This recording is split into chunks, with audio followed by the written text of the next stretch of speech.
Je me couche et je m'endors en paix, car toi seul, ô Éternel, tu me fais reposer en sécurité.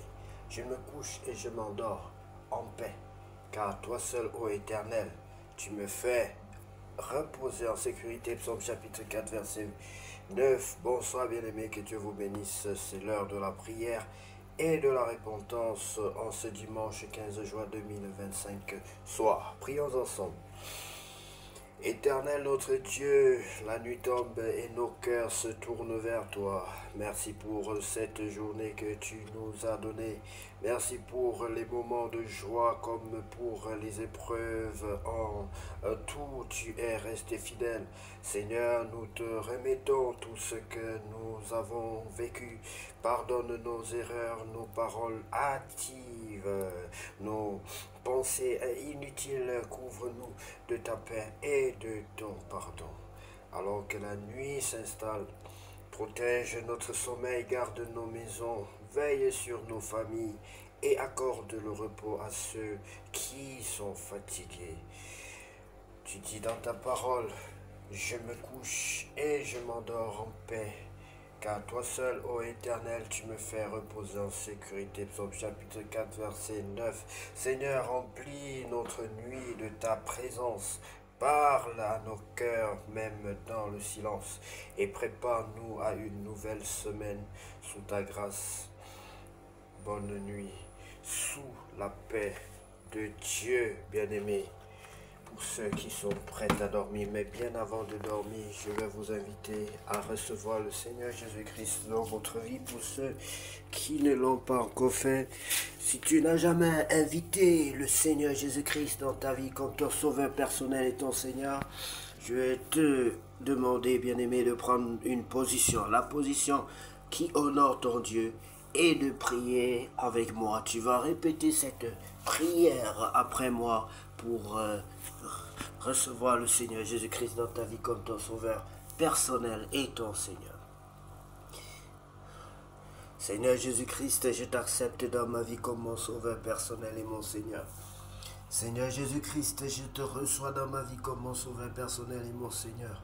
Seigneur Jésus-Christ, je reconnais que je ne suis que poussière. Seigneur Jésus-Christ, je reconnais que je ne suis que poussière et que je retournerai dans la poussière. Pardonne-moi mes péchés. Je reconnais que je suis un pécheur, Seigneur. Pardonne-moi mes péchés et accepte-moi tel que je suis. Pardonne-moi mes péchés et renouvelle mon être.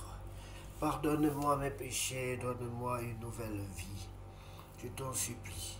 Baptise-moi et remplis-moi de ton Esprit Saint. Baptise-moi et remplis-moi de ton Esprit Saint. Je t'en supplie, Père Saint, au nom de Jésus-Christ de Nazareth.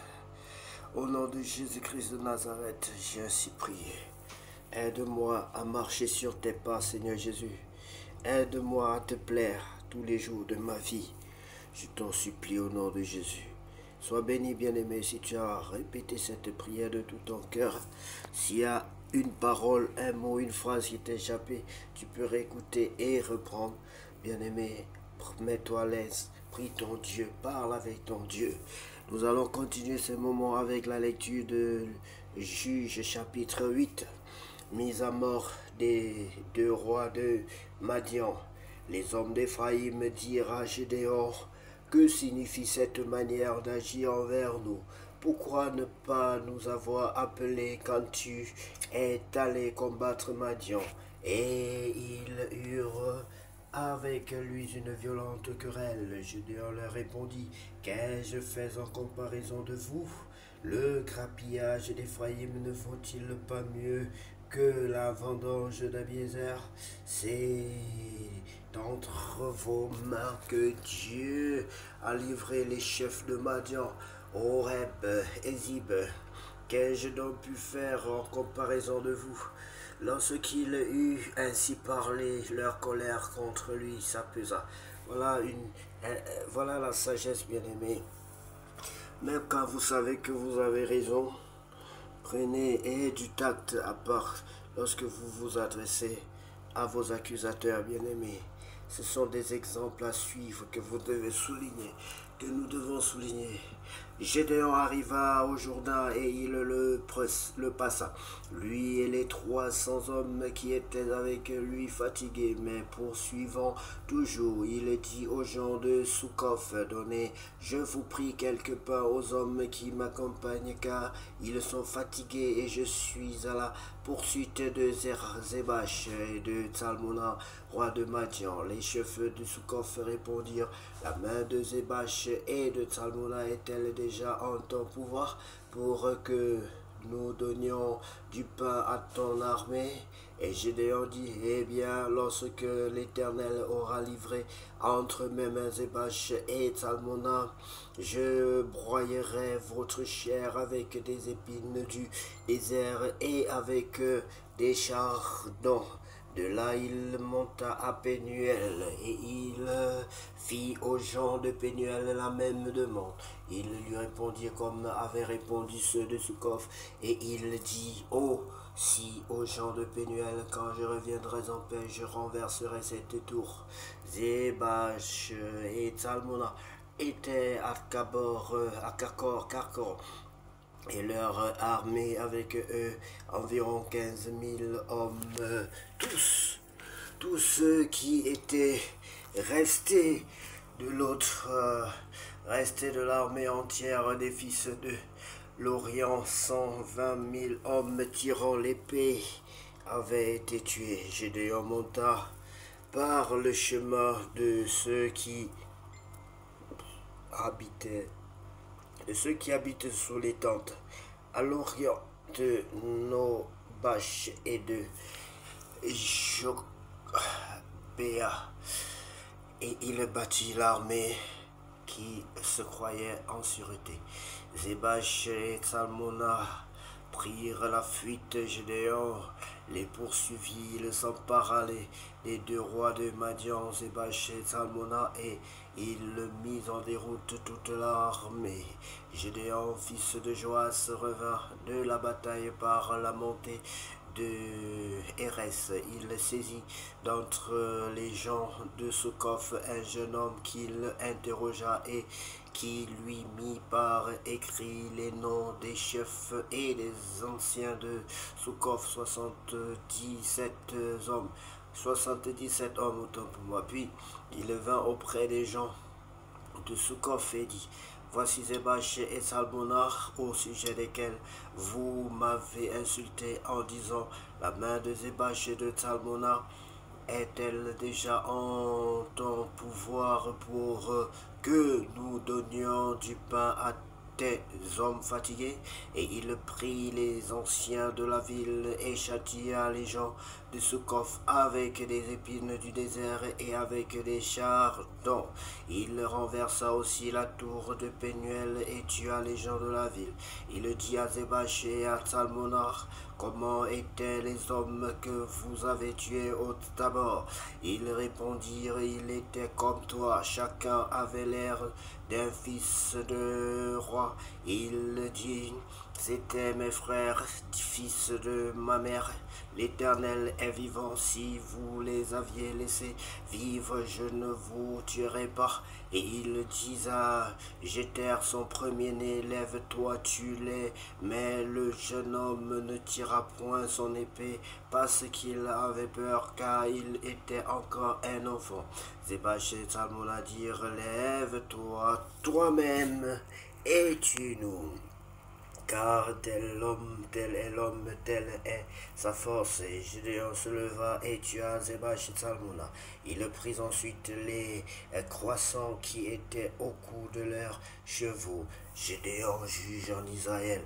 Les hommes d'Israël dirent à Gédéon, domine sur nous, et toi et ton fils et le fils de ton fils, car tu nous as délivrés de la main de Madian. Gédéon leur dit, je ne dominerai point sur vous, et mes fils ne domineront point sur vous. C'est l'Éternel qui dominera sur vous. Amen.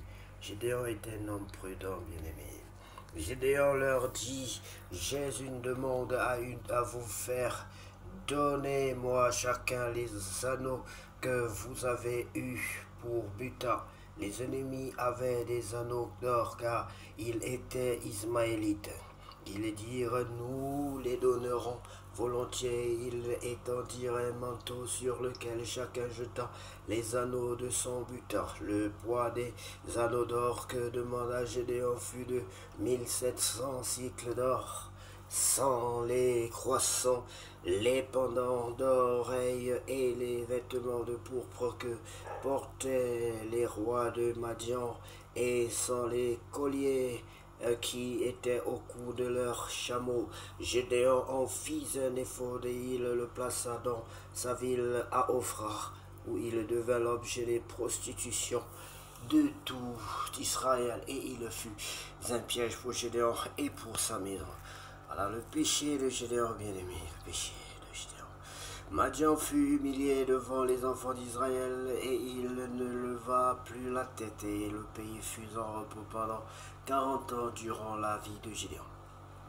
Jérubal, fils de Joas, s'en retourna et demeura dans sa maison. Gédéon eut 70 fils issus de lui, car il eut plusieurs femmes. Sa concubine, qui était à Sichem, lui enfanta aussi un fils, à qui on donna le nom d'Abimelech. Gédéon, fils de Joas, mourut après une heureuse vieillesse, et il fut enterré dans le sépulcre de Joas, son père, à Ophra, qui appartenait à la famille d'Abiezer.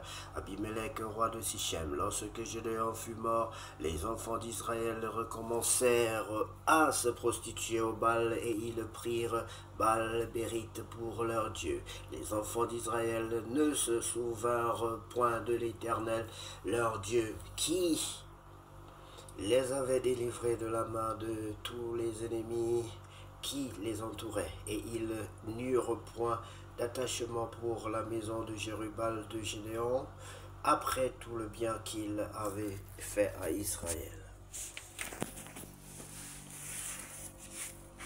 Merci Seigneur pour la grâce que tu nous accordes de pouvoir lire ta parole, pour la force physique, morale, mentale, spirituelle que tu nous accordes, Seigneur.